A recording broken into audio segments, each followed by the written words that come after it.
Special thanks to viewers because there are so many webinars being held everywhere, and you have chosen to watch this talk on sanitation, which is a very important topic, as you would know, in COVID times.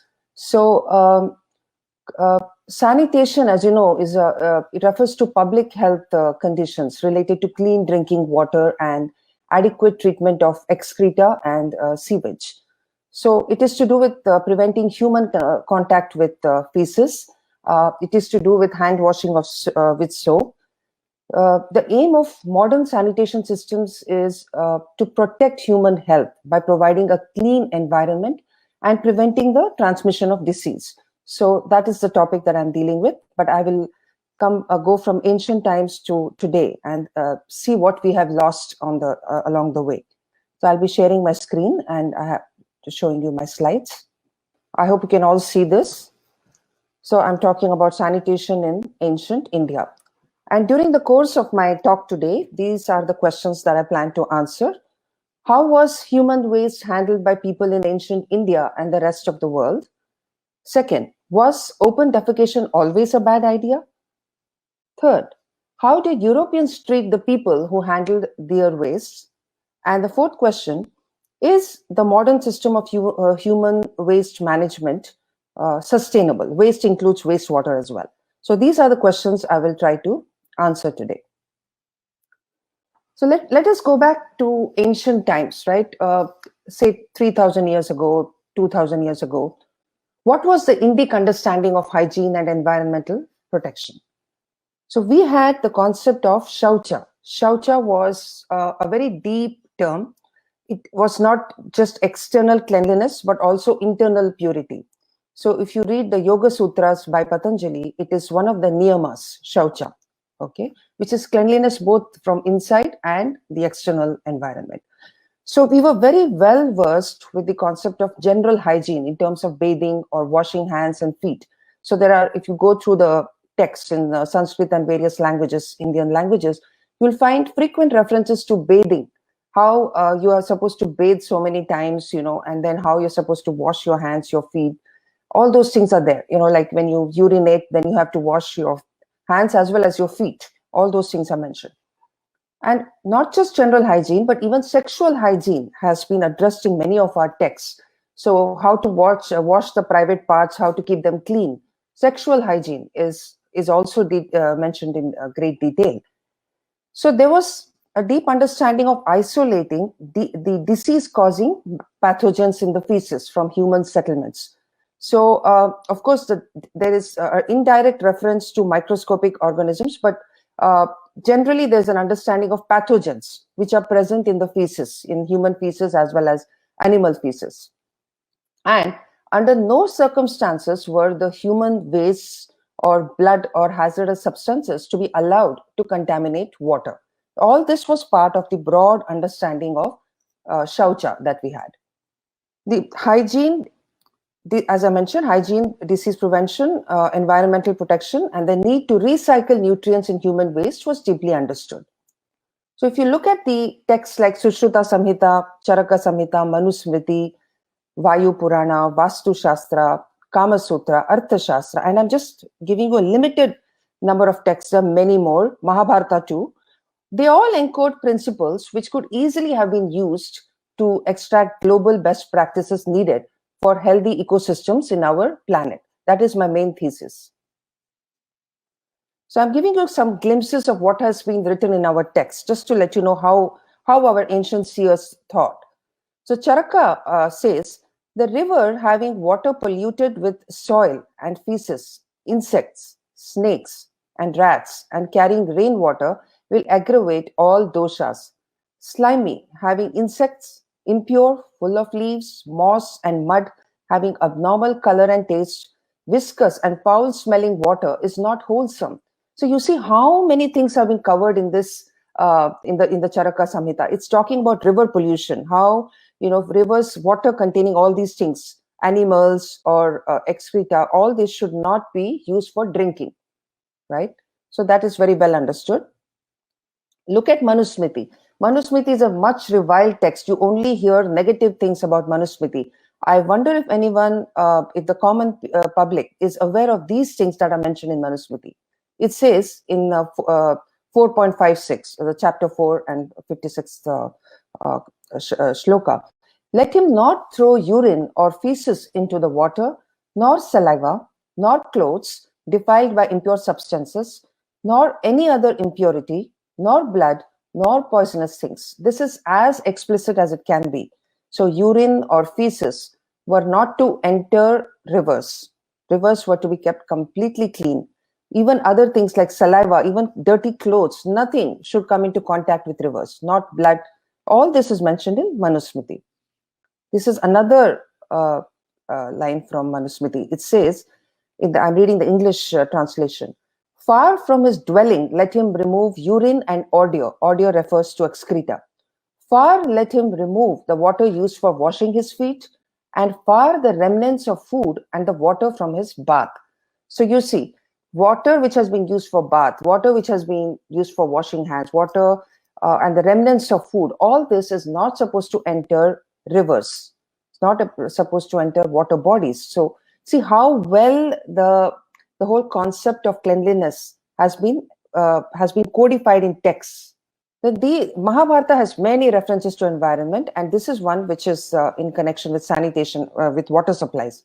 So, of course, in a very indirect way. It's so when Arjuna, when he wants to take revenge on Jayadratha for killing his son Abhimanyu, he takes an oath that he's going to kill Jayadratha before the next evening, and he says, "There are worlds attained by those who touch brahmanas, cattle, and fire with their feet, and those who release phlegm, excreta, and urine in water. If I do not kill Jayadratha, let those terrible ends be mine." So you see, the sin of defiling a brahmana, a person who is of learning, who is transmitting learning, who is a keeper of knowledge, the sin of defiling brahmanas, cattle, and Agni is the same as the sin of polluting water with phlegm, excreta, and urine. It's mentioned in the Mahabharata. So, and it's also mentioned as, something like as something that is understood by everybody, right? So this was the common understanding of the people. So what we see is that long ago, when probably most other parts of the world had not even given much thought to this, Manusmriti, which some people date to the 2nd century BC and others dated earlier, the Manusmriti talks about what are the impure substances produced by human bodies, which if you touch, you would need to clean yourself. And those substances are semen, blood, urine, feces, nasal mucus, earwax, phlegm, tears, sweat. So look at all these things that are mentioned. So it's very clear that if anyone touches any of these things, then you cannot obviously go and have your food with those dirty hands, or you cannot touch your clothes, or you cannot go and worship. So it's so well understood that all these substances are impure, and you would need to clean yourself if you come in contact with them. So then the question arises, why did the Vedic people prefer open defecation? Today we know that open defecation is not the right way to go about things. So if you want to defecate, you need to use toilets. But then why did Vedic people who were so knowledgeable prefer open defecation? So the reasons are obvious in some of those shlokas that I shared. They wanted to avoid contamination of food with fecal matter. So they wanted the whole job of defecation and urination to be done far away from settlements, so that it won't come into contact with our food or with places that we sleep and live in. And in those days, there were plenty of isolated places far away from habitation. And so people could go there and they could defecate there. And so after defecation, they knew that the waste will be safely absorbed in the soil, because they were supposed to put sand over it. And it would be absorbed in the soil without polluting water or land. And the left hand used to be used for anal washing. And that left hand was never used for eating. That is something even today many of us follow. It comes from a very long time back. And they used natural soaps for washing, sometimes even sand. So this is why the Vedic people preferred open defecation. They wanted absolutely no contact with their waste, with the waste products and the places of habitation. But then you see, when the population started increasing, it became harder to find sequestered places. There was no far away from habitation, because even if you went far away, you would be close to the next village, right? So that is the time when open defecation became unsustainable. And this, even if you go back to the maybe the 50s and 60s, it was still not all that unsustainable as it became later on. So sometime, in the 70s was the time was ripe for transitioning into Ecosan toilets with decentralized sanitation. But somehow that did not happen in our country because our leadership was not enlightened. Now let's go back to ancient India and see how the urban people were disposing of their wastewater. We saw how the rural people were going out in the fields, right? But unlike the rural dwellers, latrines and sewerage were well known to the city dwellers. That's how you know that in the Indus Saraswati civilization, they were the earliest to use latrines, soak pits, cesspools, pipes, and channels for wastewater disposal. Of course, I cannot say earliest because who knows, there might be more excavations and we'll find even earlier people who knew about it. So in the Indus Saraswati civilization, the toilets had holes in the ground, some of them, and the others had seats to sit on. And they were pour flush toilets. The effluents were collected in pits lined with clay bricks. Here is a picture of the main drain at Lothal, into which all the effluents came from different places. There were also pipes. There were terracotta pipes, brick lined soak pits, which have been found not only in the Indus Saraswati, but also in Takshashila, in Delhi, Ujjain, and Arikamedu. So there were urban wastewater systems in different parts of India. And further excavations might reveal more ancient towns with well-developed wastewater management systems. So I mentioned Arikamedu here because it was a noted center of textile production, which had the unique distinction of featuring industrial wastewater treatment systems, which dated to the 1st century before the Common Era. Arikamedu had close trading relationships with Rome, where they exported textiles and other things. So they had even thought about industrial wastewater treatment. There has been a great deal of incorrect reporting on open defecation. So one of the headlines I remember was in New York Times, which talked about poor sanitation in India and how it was linked to Hindu texts. So this is from the article. It said open defecation has long been an issue in India. Some ancient Hindu texts advise people to relieve themselves far from home, a practice that Gandhi sought to curb. This is so incorrect. It is so wrongly presented. And this is the thing that I'm trying to fight, this wrong narrative. Then we have a movie that was released recently called Toilet Ek Prem Katha. But I see it more as a Brahmin bashing katha, because if you see, the character in the movie is the father, the Brahmin father, who is totally against toilets. This is a gross misrepresentation, right? This is, if you know the history of India, you will know that Brahmins were the one who talked about shaucha, and everybody talked, and they told the others about it. So the whole concept of open defecation was related to shaucha. So I have already clarified that a time when we came to a time when population increased, that was the time we needed to move away from open defecation. Until then, it was a very sound concept. So these things are not presented in the movie. It is straight away shown that people were ignorant in the past. The Hindus were ignorant. They preferred to defecate outside, and that needs to be changed. So that is the narrative that has been set. Let us look at the modern sanitation system just to see whether we have come to a very perfect system that we are using today. So with one press of the flush handle, which typically uses 10 to 20 liters of clean water, we are able to send our waste out of sight. We just send it out and we don't know where it goes. We don't care where it goes, but we should. So what happens is that when you flush your toilet and you've used a whole lot of water to flush a small amount of waste, and then it is sent, if things are working well, it goes through sewer pipes and goes to treatment plants. And in the treatment plant, don't worry about this complicated diagram. What happens is that there's a screening in the beginning where the big solids are removed. This is followed by sedimentation, where the heavier solids are made to settle down. And then there are processes where the bacteria will act upon the dissolved solids, the organic solids, and they will convert them into inorganic compounds. And then finally, we are able to get clean water. So what is happening is that we are trying to now separate the water from the solids, which should not have been mixed in the first place. I will talk about that a little later again. So it's a flawed paradigm.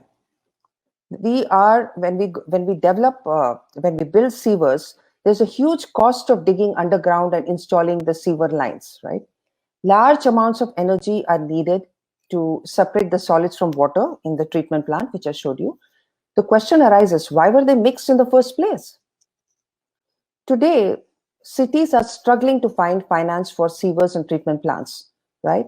And in the meantime, when they're still struggling for that, the wastewater is flowing into water bodies and land, right? Then we also have the problem of nutrient recovery, which I'll talk about. So the modern wastewater treatment system is not some great advancement over what we had in the past. There are a lot of corrections that need to be made. So we are in the midst of a sanitation crisis right now.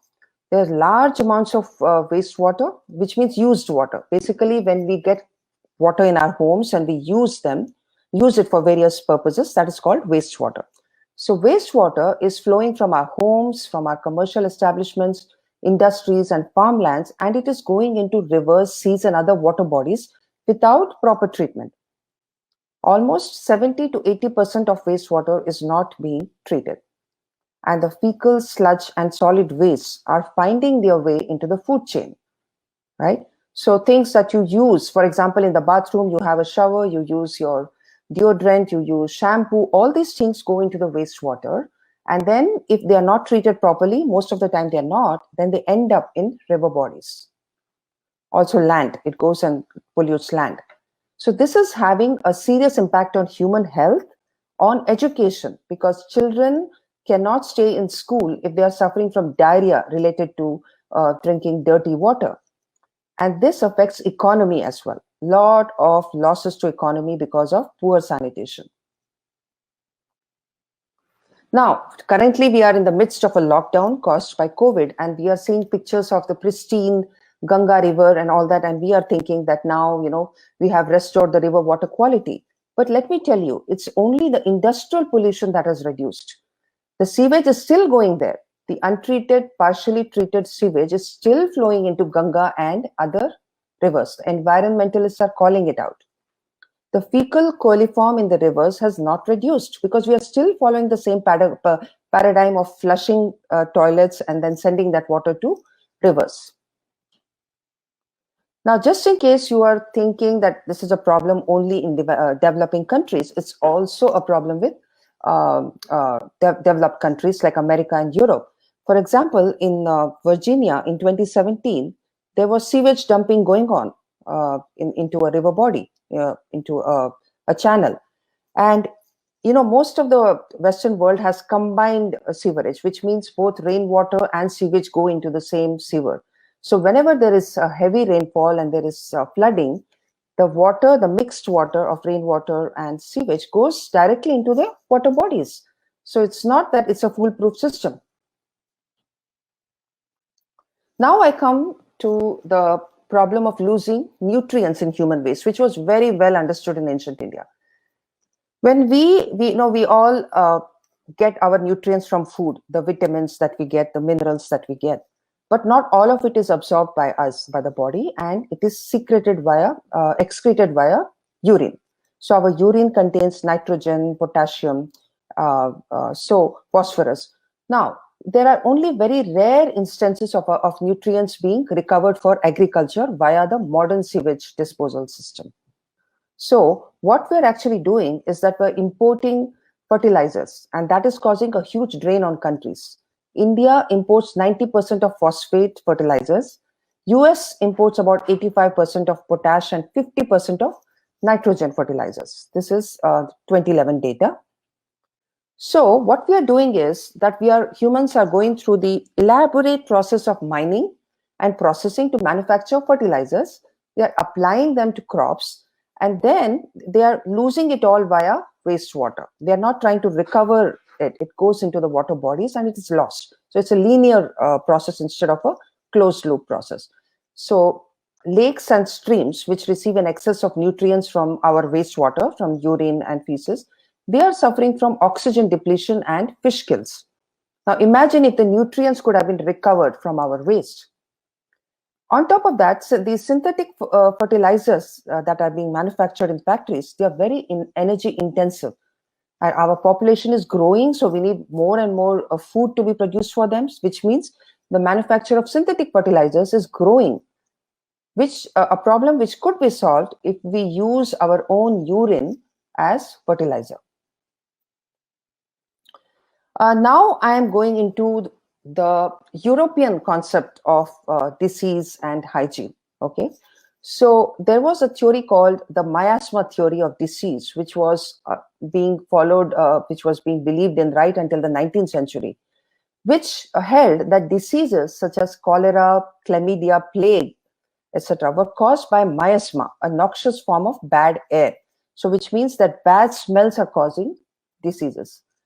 So when the flush toilets were introduced in London, then the people said that it is removing smell from housing. All the smells that come from excreta is being removed from the housing, which is in accordance with the miasma theory. And excreta was disliked only for its smell, not for its potential to cause disease. There was no, the connection between disease and excreta had not yet been made, even in the 19th century.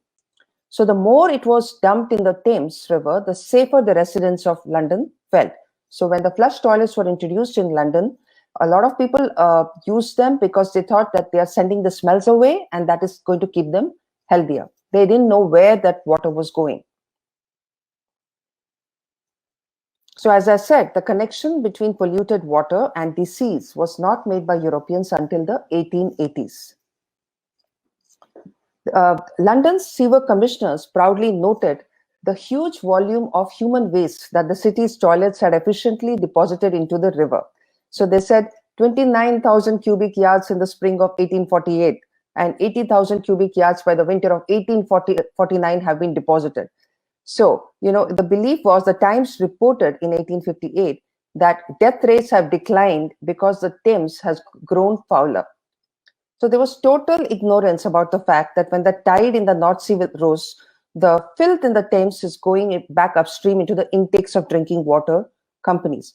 So when cholera kept breaking out in London, people did not make a connection between the wastewater that was going into the Thames River and polluting drinking water. They didn't know about it. So Sonia Shah has written in her book that nevertheless, under the powerful influence of miasmatism, cholera struck. Londoners believed it was not because too many flush toilets dumped human waste into the river, but because too few did. Flush toilet sales in the years after the 1832 epidemic enjoyed rapid and remarkable growth, according to an 1857 report. The flush toilet sales enjoyed another spike after an 1848 outbreak of cholera.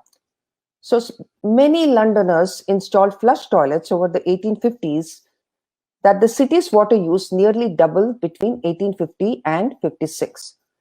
So cholera kept breaking out, but they kept installing more and more flush toilets and sending the smelly water into the Thames, thinking that their health is going to improve. The next topic that I'm going to tackle is the European caste system. We all know about India's caste system and the misrepresented Varna Jati system. Let's learn a bit about the European caste system. So this is a picture of the Gong Formos, or the night soil people. So what they would do is that they would go in the dark of the night. They were allowed to go into the city to the various closets, the water closets or the toilets that had just been introduced. And from there, they would collect the feces. They would collect the waste products in containers like this, and they would put them in a cart and they would take them away to the extremities of the city. So these were the lowest caste of people because they were not allowed in the city in the daytime. They could not come in the daytime. Nobody should see them. If anybody saw them, then they would these people would be fined. Only in the dead of the night they would come. They would sound a bell, and the door would be kept open for them to go and pick up all the solids, the waste solids, and take them away. And they lived separately at the edge of the city. And this was all over Europe. This was also in America. Now, I have often thought about what would have happened if the Indians had stayed connected with their ancient knowledge. I think they might have naturally gravitated towards Ecosan or composting toilets because they already believed in using minimal water and they believed in isolation of waste. So maybe they would have thought about production of fertilizers or bioenergy from the wastes. I refuse to believe that a system which sends wastewater from toilet to rivers as sacred as Saraswati or Ganga could have originated in ancient India. So I would like to make the case that if engineers globally devised a set of best practices out of the Vedic strictures of not mixing human waste with clean water, of not sending wastewater to freshwater bodies, and ensuring that the nutrients are safely recycled back to nature, we would have a cleaner, healthier, and livable world today. When we talk about Ecosan toilets and decentralized sanitation, in many rural areas, actually, they are being used, but not on a big scale. There are champions of Ecosan toilets who are carrying out tiny revolutions in various parts of the world. So sanitation can be turned into a virtuous sustainability business which generates fertilizers and energy. So this is a concept that is finding more and more acceptance today as more engineers are realizing that maybe we should find a way of recovering the waste and converting them into fertilizer, and maybe not having a central system where we are collecting all the wastewater, putting them through plants and struggling with energy, right? So one of the big examples we have is Japan, which uses packaged aerated wastewater treatment plants called Jokaso. Jokaso is a compact system which has very high performance and can be applied for on-site sanitation. So Japan has got 100% sanitation because it also makes use of Ecosan toilets and decentralized sanitation. It has very strict laws for them. There is proper desludging. So these are the examples that we need to learn from now that we have lost contact with our Indic civilization. Then there is Bill Gates. His foundation has developed the reinvented toilet. So the foundation developed, they threw a challenge to the world to develop a new kind of toilets which would take in the human waste, kill the dangerous pathogens, and convert the resulting materials into clean water, electricity, and fertilizer, which actually can be called the modern Indic way, because this is totally our philosophy. So a lot of research has been done, and a reinvented toilet with a self-contained treatment plant has been developed. It is still very expensive, but it took just 7 years with the help of engineers, scientists, companies, and universities, because so much money was put into it. So now I am coming to the end of my session. Here are some concluding thoughts. The world will continue to be divided between those connected to the sewerage grid and those who are not. So it is not possible that everybody is going to be connected to the sewerage. It's going to be too expensive. But at the same time, the thought process today is that we need to connect everybody to a sewerage system, and that is wrong. I think we have moved very far away from the wisdom of ancient rishis.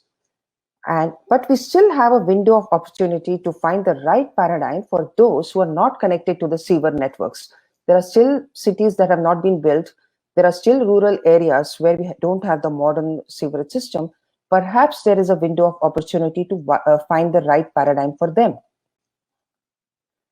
The Swachhi Bharat mission, we have all heard about it, a very successful mission, which is the nationwide sanitation program. It has helped greatly in reducing open defecation in India. But even today, there are challenges, which are how to persuade the rural people to use the toilets, because it's a behavioral problem. People who have been used to using the open air for defecating, how to persuade them, how to stop them from slipping back to open defecation even after toilets have been built for them. This is still a challenge. So I think that if the people who practice open defecation are made to feel pride in their civilization and more connected to their heritage, there is a strong possibility they will be more mindful about keeping their villages clean. The false stereotyping related to Hindu or Brahmin sanction of open defecation for all times at any place needs to end, and the deep connection with Shaucha needs to be made. So instead of making toilets seem like a break from the past, awareness must be increased amongst the people that toilets today are fulfilling the same purpose that their ancestors sought, mainly to keep the fecal matter away from food and water, and to keep the sanctity of nature, which is nothing but a manifestation of the divine. People understand that, right? And washing hands, following hygienic practices, keeping surroundings clean, ensuring that waste is recycled, all these can be taught as a part of sacred Indic practices that have come down from ancient times. So we need an informed discourse on the problems with modern wastewater systems, which are guzzling energy and allowing nutrients to escape. So that brings me to the end of my talk, and I have a slide on contacting me. You can reach me by email. You can find me on Facebook. You can also find me on Twitter. So I'll stop sharing my screen, and I hope you have found it useful to hear about sanitation in ancient times.